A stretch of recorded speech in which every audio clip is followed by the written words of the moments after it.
This is the end, beautiful friend. Dangerfield, Dangerfield. All right there. Now I've just updated OBS and it's all changed, so I don't know how much of me you can see. I'm kind of hoping you can't see the top of my head or the bottom of my head or my tits. The framing's changed anyway. So this is quite a strange video to make. I've wound you up in the past. I remember I sat here once and said to you all that I was a communist. And it got a load of you. You admitted that you fell for it, and I was sitting here clenching my calf muscles together, just going, I just didn't want you to think I was a communist for more than no time. And more than none is infinitely more than none. And then I went, not really, and phew, that was nice. And then there was Diazepam Gate, and which is relevant to this this video, because Diazepam Gate was when I got onto some diazepam for sleeping, but I've had problems. I've had drug problems all my life, and to start taking diazepam for sleeping, and immediately as I took them, I got less sleep because I respond well to them. What Jordan Peterson calls a paradoxical response, or it's some, you know, it's ridiculous. It's just you enjoy them. So rather than making me drowsy, they made me feel great, and so I stayed up all night because I felt great. And one day the pharmacist said she didn't have any. Like, they're $1 for 40 10 mils out here, but she said, I have got some ampules. And you know, we all make mistakes in life, but you know, I knew that was a mistake. But you know, that's one of my problems in life. And I went, yeah, how much are they? Well, I was already getting my wallet out and bought like 50 or something. And then I fell asleep during a stream. I was slurring and and it was only when one of you told me that had happened that I confessed. You know, I thought I was getting away with it. You know, and I don't tell you everything. I am the overshare king for sure, but I do have a private life. But I told you what happened, and I told you why. And it really came that you know, you can do anything you want in life as long as you're prepared to deal with the consequences, whether they be positive, negative, or neutral. And one of the negative consequences of that period of my life, a year back, was I lost more than half of my regular viewers. You know, I was streaming to 350, 400 people pretty much every day, sometimes 200, sometimes 500. But now a good stream is 130 people, which is still a privilege, and I love it. I love doing those streams. But just recently, my income has been negatively affected by, ironically, excuse me, ironically, communism in the United States. Well, you know, they've just forgiven the student loan debts. You know, they're giving away other people's money, which communists always do until no one's got any, and that's that. 40-year record inflation, a period of stagflation is approaching, and when you're in retail, that affects you terribly. My whole life is on the precipice of a massive change, where I would have to leave Cambodia, leave my lover, move back to England, wash up back at my mother's house like I have done countless times, and you know, start again. And I spoke to you recently about what I would actually do. What I would actually do if that happened was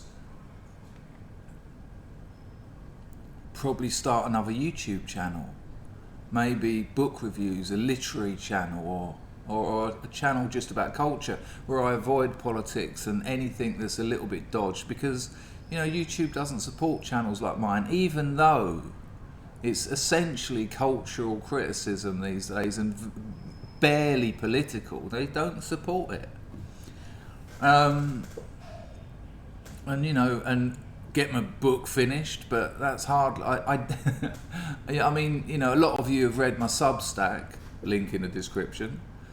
You know what sort of stuff I write. I think I'm a very good writer, but I don't think there's a big audience for it, so I can't see that keeping me in rent and food and shelter, which is the same as rent, I suppose. And so I was offered a job. I was offered a job at a local university, having 2 degrees and having lectured undergraduates before in psychoanalysis. I've taken a job at a local university, which was great, great. And I thought, it's 3 days a week, it's not 7 hours solid a day, but I've worked out with preparation and all the other stuff, that's roughly what it's going to work out as. And I thought, I could still get a stream in when I get home, and then there's the other days of the week when I can stream. And then during the second interview, they were like, we're really impressed. I had to give them a lecture. I didn't even write it down. I didn't even research it, because I know about certain things. I know quite a lot about very little, but my specialist area I know quite a lot about. So I gave them a lecture about. I've done the one that I've said on here. I've talked about it loads. The difference between Van Gogh's peasant shoes and Andy Warhol's diamond dust shoes screen print, and about 70 years that separates them, and what that says about the 20th century and art in the age of mechanical reproduction. And they loved it. It's a good lecture. I'd like it if I heard it. And so after that they said, well, tell us a little bit more about yourself. And I was like, well, lived in Cambodia 5 years. I've got very basic Khmer. And they said, would I be prepared to take lessons to learn Khmer on them? They'll give me a teacher. That's 2 sessions of 3 hours a week. I thought, excellent, get to learn Khmer. They said I don't have to teach in Khmer, but it would be good to have that linguistic skill for sometimes maybe explaining things to the students whose English isn't as good. It's complicated stuff, culture. And I said I'm a YouTuber, and the atmosphere in that room changed quite significantly. There was 3 of them there, and they said, oh, you have a YouTube channel? And I was like, yeah. They said, what do you do? And I thought, I really shouldn't have said this, because the next question will be, can we have a look at it? Titty models on the thumbnails, which is a little bit of a sensual joke between us lot. It's not a good look when you're trying to get a job, and they're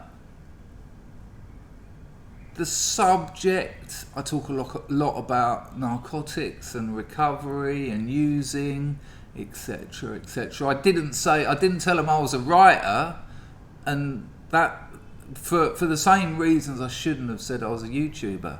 And then they said, do you make money out of this YouTube channel? And it got a bit weird, because I was like, not a lot, no, but it certainly contributes to my... And they said it's not acceptable. It's not acceptable because things I say online represents them. And I didn't want to get into an argument with them. That's ridiculous. What I wanted to do is have time to think. And you know, we soon got off that subject, but before I left, they said, you know, if you do take this job on, you're going to have to not do YouTube. One of those options keeps me in Cambodia and keeps food going in my mouth, keeps my rent being paid. One of them doesn't. So I'm staying on YouTube. There's no job offer. I'm lying. It's just a massive wind up. Here's what's happened. I just wanted to apologise. I'm not going anywhere. Listen, I run out of internet. Business is a bit of a struggle, but I'll fight through that. Don't worry about that. That'll be fine.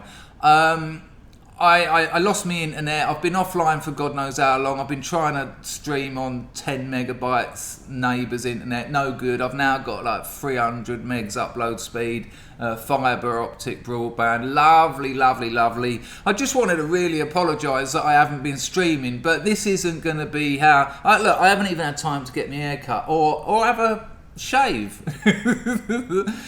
So I just wanted to say, I'm never not streaming. I will be back to one a day, probably starting Sunday. I'm taking the missus out this afternoon and this evening. Probably have a couple of old fashions, steady, and I'll pay in full for that tomorrow. But there might be a stream tomorrow, but there definitely will be Sunday.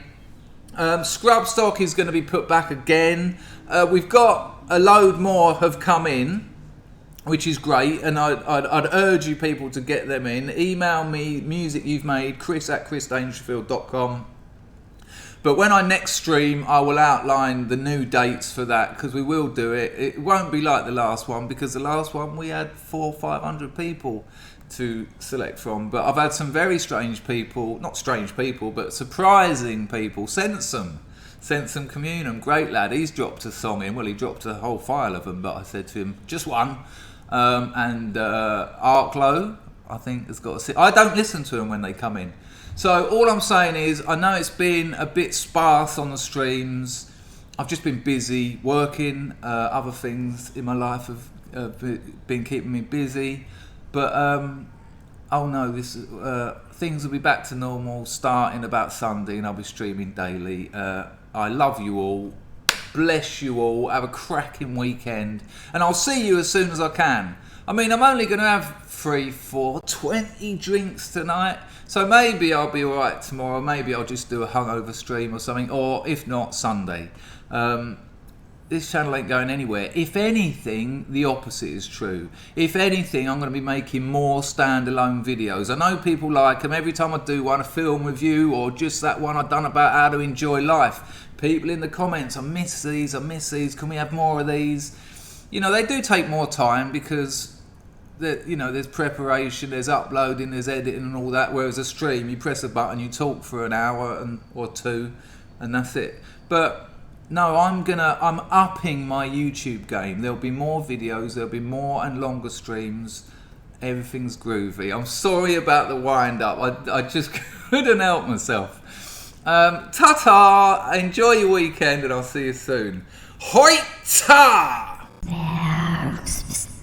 Hãy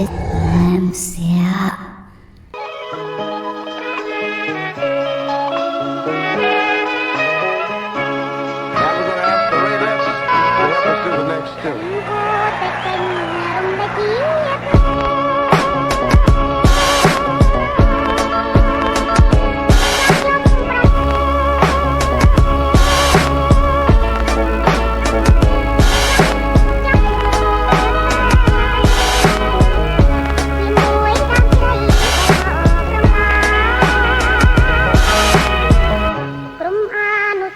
Ghiền Mì Gõ để không bỏ lỡ